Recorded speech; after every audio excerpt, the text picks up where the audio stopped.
Hello student. पूर्व में भी हमने पिछले लॉकडाउन में तो वीडियो के माध्यम से आपको कुछ पढ़ाने का अध्ययन अध्यापन का प्रयास किया था। हालांकि हम काफ़ी कुछ कोर्स करवा चुके हैं, पर फिर भी कुछ इम्पोर्टेंट जो कोर्स है, कुछ क्वेश्चंस हैं जिनकी आज मैं आपको social contract theory, Hobbes Locke Rousseau के बारे में चर्चा करेंगे। हालांकि जो हॉब्स का जो थ्योरी है वो, जहाँ तक मैं समझती हूँ कि आप लोगों ने पढ़ भी ली होगी। थोड़ी सी मैं यहाँ पर बहुत ज़्यादा चर्चा नहीं करूँगी, थोड़ी सी चर्चा करूँगी कि कौन कौन सी तो हॉब्स की रचनाएं हैं और हॉब्स ने अपने जो थ्योरी है उसमें मानव स्वभाव के बारे में किस तरह की बातें करी हैं।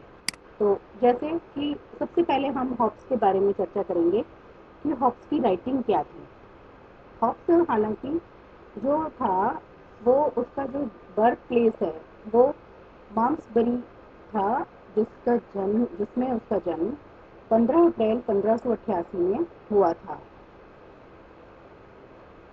प्रारंभ से ये माना जाता है कि हॉब्स जो थे वो असाधारण योग्यता के धनी थे और उन पर जो है वो इंग्लैंड का बहुत ज़्यादा प्रभाव देखा जा सकता है। हॉब्स की जो राइटिंग्स हैं या रचनाएं हैं उनमें हम सबसे पहले जो बात करेंगे वो है डी सीवे और लेवियाथन को भी के नाम से भी हॉब्स को जाना जाता है।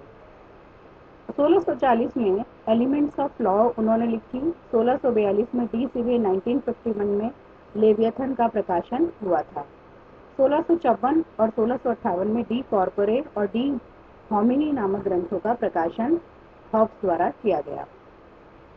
84 वर्ष की आयु में हॉब्स ने अपनी आत्मकथा लिखी। होमर की इलियाड और ओडिसी का उन्होंने अंग्रेजी में अनुवाद किया था। दूसरा जो हमने बात करी वो हॉब्स के, कोई भी हम सभी जानते हैं कि किसी भी तरह का अगर कोई भी जो सिद्धांत निर्माण होता है किसी भी पॉलिटिशियन द्वारा, तो वो कैसे होता है, वो होता है उसके आसपास के वातावरण को देख करके। क्योंकि जो टोटली जो वैज्ञानिक जो होते हैं, प्योर साइंस वाले जो वैज्ञानिक होते हैं, वो लैब्स में बैठ करके वो अपना डिस्कशन करते हैं। लेकिन जो सोशल साइंटिस्ट जो होते हैं वो, उन पर उनकी जो थ्योरीज होती हैं, उनके जो आइडियाज होते हैं, उनके जो विचार होते हैं, उन पर मुख्य रूप से जो प्रभाव आता है वो आता है उनके आसपास के वातावरण का। जो सामान्य जनजीवन में जब वो जी रहे होते हैं तो जो उस तरह का जो शासन व्यवस्था होती है उसका, उनके सगे संबंधियों का, मित्रों का, या जो वो लिटरेचर उन दिनों पढ़ रहे होते हैं उसका प्रभाव उन पर देखने को मिलता है। तो हॉब्स के बारे में ये कहा जाता है कि हॉब्स के विचारों पर जो यूरोप के जो वैज्ञानिक वातावरण का प्रभाव देखने को मिलता है। उस समय क्या था कि गैलीलियो का एक गति का सिद्धांत आया था और हॉब्स ने भी जो राजनीतिक सिद्धांत है उसको गैलीलियो के सिद्धांत से उसको को रिलेट करते हुए बताया कि जिस तरह से ब्रह्मांड की गति होती है ठीक उसी तरह से हमारे यहाँ भी जो राजनीतिक गति है वो मनुष्य के स्वार्थ की और उसकी भय की स्थिति का आवश्यक परिणाम होती है। इसी तरह से हॉब्स ने जो इंग्लैंड के गृह युद्ध का भी प्रभाव हॉब्स के विचारों में देखा जा सकता है। उस समय की जो परिस्थितियां थी, आर्थिक परिस्थितियां, उसका जो प्रभाव है वो भी हॉब्स के विचारों में देखा जा सकता है। क्योंकि हॉब्स ये मानता था कि जो मध्यम वर्गीय है वो आर्थिक हितों की पूर्ति के लिए तो एकीकृत हो जाता है और एक निरंकुश राज्य की स्थापना मध्यम वर्गीय समाज की पहली शर्त मानी जा सकती है। तो हॉब्स के दर्शन के जो व्यक्तिवाद है, निरंकुशतावाद के विश्व और सह अस्तित्व की जो हम उभरती हुई जो महत्वाकांक्षा है उसको हम बाजार अर्थव्यवस्था के संदर्भ में समझा जा सकता है। हॉब्स का जो राजनीतिक दर्शन है वो मेनली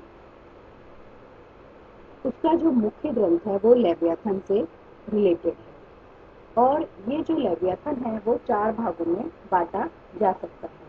कौन कौन से? जैसे मानव से संबंधित जिसे ऑफमैन कहा जाता है, दूसरा आता है कॉमनवेल्थ से संबंधित, तीसरा आता है ईसाई कॉमनवेल्थ से संबंधित और फिर आता है अंधकार के साम्राज्य से संबंधित।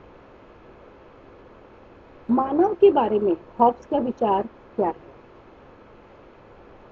जहां हम अरस्तु को बात करते हैं तो हॉब्स ये मानता था कि अरस्तु ने जैसा कहा कि मनुष्य एक सामाजिक प्राणी है, जबकि हॉब्स का मानना था कि ये बिल्कुल गलत है। मनुष्य क्या है कि एक स्वार्थी है, एक इगोइस्ट है, अहमवादी प्राणी है और जो राज्य है वह एक नेचुरल संस्था न होकर के वो एक मानव द्वारा बनाई गई एक आर्टिफिशियल इंस्टीट्यूट है, संस्था है। व्यक्तिगत समझौते और उस पर आधारित राज्य संबंधित विचारों द्वारा हॉब्स ने राजशाही और संसद दोनों के समर्थकों का विरोध किया है। अगर हम शाब्दिक दृष्टि से देखें लेवियाथन को तो इसका अर्थ होता है कि तिमिंगल जो कि एक समुद्री राक्षस होता है और हॉब्स एक ऐसे शक्तिशाली समुद्री राक्षस का समर्थन करता है जिसे राज्य में एकमात्र शक्ति प्राप्त होती है। हॉब्स ने ही राजा के दैविक सिद्धांतों का समर्थन किया था जिसके आधार पर राजशाही के समर्थक राजा की शक्तियों को वैध बताते थे और हॉब्स ना तो संसद का समर्थक था ना ही वह चर्च का समर्थन करता था। चर्च का भी उसने पूरी तरह से विरोध किया था। हॉब्स मानव के बारे में बहुत अच्छी धारणा नहीं रखता है। उसका कहना था, उसने अपने लेवियाथन के जो चैप्टर्स हैं उनमें फर्स्ट जो 11 चैप्टर्स हैं उसमें उन्होंने मानव प्रकृति का वर्णन किया है और उसका मानना था कि जिस तरह से मनुष्य क्या होता है कि उसमें एक आत्मरक्षा का सिद्धांत मौजूद होता है और वह एक इसके कारण वो एक स्वार्थीपन उसमें आ जाता है और वह अपने स्वार्थीपन की वजह से अहम की वजह से अपनी स्वार्थी सुरक्षा के लिए आत्मरक्षा के लिए लगातार प्रयास करता रहता है और वह अपनी इच्छाओं की पूर्ति में लगा रहता है और वो क्या करता है कि अपनी इच्छाओं की पूर्ति के कारण और जो कारण उसके लिए बाधक होते हैं उनका वह विरोध करता रहता है। तो इस तरह से हॉब्स का मानना है कि जो मानव स्वभाव है, मानव प्रकृति जो है वो क्रोध है, हिंसा है, स्पर्धा है, स्वानुभूति है, आनंद है, इन सारी भावनाओं से मिली जुली होती है। लेकिन हॉब्स के मानव स्वभाव में मेन रूप से स्वार्थ या अहम सिद्धि मुख्य रूप है उसका। दूसरी बात आती है, हॉब्स कहता है कि मानव स्व केंद्रित है और अहमवादी है। आत्मरक्षण करना उसका मुख्य सम्मान है और इसके लिए हॉब्स ये मानता है कि हॉब्स कि मानव जो होता है अपनी इस आत्मरक्षा के लिए दूसरे व्यक्तियों को मारने में कहीं भी संकोच नहीं करना चाहता है। वो ये मानता है कि व्यक्ति शारीरिक अगर दृष्टि से सबल है तो वह निर्बल के पास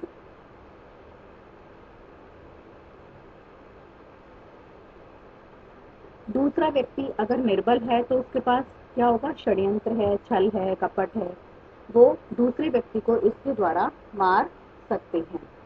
तो इस तरह से व्यक्ति वो ये मानता था कि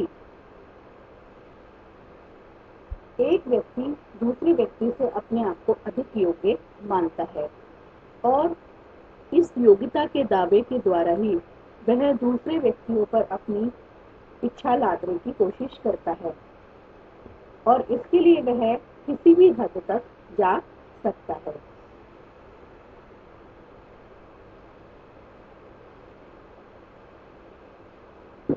जब व्यक्ति एक समूह में रहेंगे तो वह आपस में लड़ाई करेंगे और उनमें संघर्ष होगा। और हॉब्स ने संघर्ष के 3 प्रमुख कारण बताए हैं। इनमें प्रतिस्पर्धा, अविश्वास और कीर्ति या प्रसिद्धि या वैभव, कंपटीशन, डिपेंडेंस एंड ग्लोरी। इसका मतलब ये होता है कि जीवन शक्ति के प्राप्ति के संघर्ष में विजय प्राप्त करने का प्रयास हर व्यक्ति को होता है और व्यक्ति जो है अधिक से अधिक शक्ति प्राप्त करने का प्रयास करता है। और जहाँ तक प्राकृतिक अवस्था की बात है तो हॉब्स की प्राकृतिक अवस्था में मनुष्य का जीवन ऐसा है, असभ्य, भययुक्त और अवांछनीय है और जीवन, प्रगति और सभ्यता के लिए राज्य अपरिहार्य रूप से माना गया है। हॉब्स की प्राकृतिक अवस्था में राज्य विहीन और एक समाज विहीन दशा थी। एक व्यक्ति दूसरे व्यक्ति का शत्रु था। हॉब्स ने स्वयं लिखा है कि मानव जीवन एकाकी है, दीन है, मलिन है, जंगली है और अल्प है और मनुष्य जो है निरंतर हिंसक मृत्यु के भय से भयभीत रहता है और इसीलिए वह निरंतर अपना क्या करता है, शक्ति अर्जन में लगा रहता है। लियो स्ट्रॉस ने भी इस बात को समझाया है कि हॉब्स का मानव मृत्यु के भय से भयभीत नहीं है वरन हिंसक मृत्यु के भय से भयभीत है, क्योंकि मृत्यु का भय विरक्ति मूलक दृष्टिकोण को जन्म देता है जबकि हिंसक मृत्यु का भय शक्ति संचय को अपरिहार्य बनाता है। और हॉब्स ये मानता था कि प्राकृतिक दशा हॉब्स की ऐसी है कि पूर्ण अराजकता और भय की दशा ही नहीं, यह पूर्ण स्वतंत्रता की भी दशा है और यह वह दशा है जिसमें सब कुछ प्राप्त करना और कार्य करना सबके लिए वैधता पूर्ण माना जाता है। तो इसीलिए व्यक्ति को वो मानता था कि संपत्ति को भी अपने पास रखना है और इसके लिए उसे 24 घंटे सुरक्षा के साधन जुटाने पड़ेंगे। और हॉब्स ने फाइनली यही कहा कि प्राकृतिक दशा में कोई कानून नहीं है, कोई नैतिकता नहीं है, कोई न्याय नहीं है, क्योंकि इनको सार्थक बनाने के लिए कोई केंद्रीय बाध्यकारी शक्ति नहीं थी। तो ये हमने हॉब्स के मानव स्वभाव के बारे में चर्चा करी थी। नेक्स्ट वीडियो में हम करेंगे कि हॉब्स की प्राकृतिक कानून क्या हैं और उनके सामाजिक समझौते पर और सॉवरेनिटी के बारे में हॉब्स का क्या कहना है। Thank you.